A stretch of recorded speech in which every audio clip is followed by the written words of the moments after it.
What if I told you that the most dangerous person you'll ever meet wasn't born that way? They were created. Slowly. Quietly. By the world around them.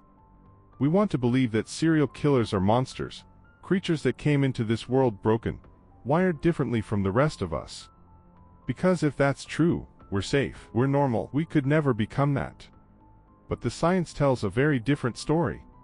For decades, researchers, psychologists, and FBI profilers have studied the minds of the world's most dangerous killers. And what they found wasn't what anyone expected. It wasn't a broken gene. It wasn't a demon hiding behind their eyes from birth.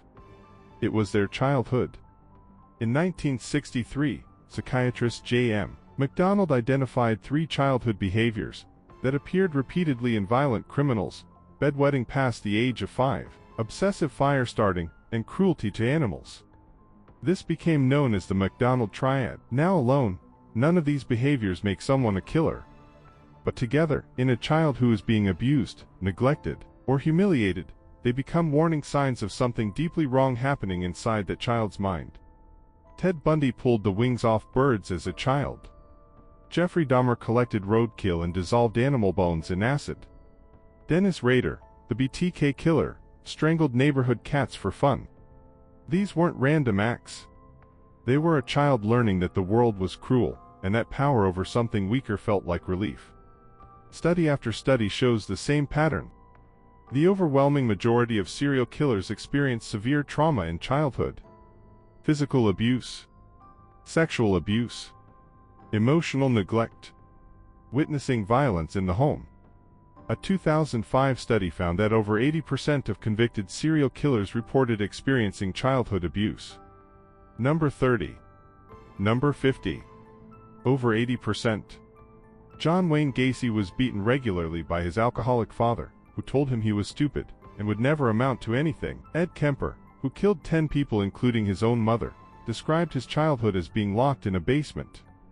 His mother told him he was so disturbing that he would traumatize his sisters just by being near them.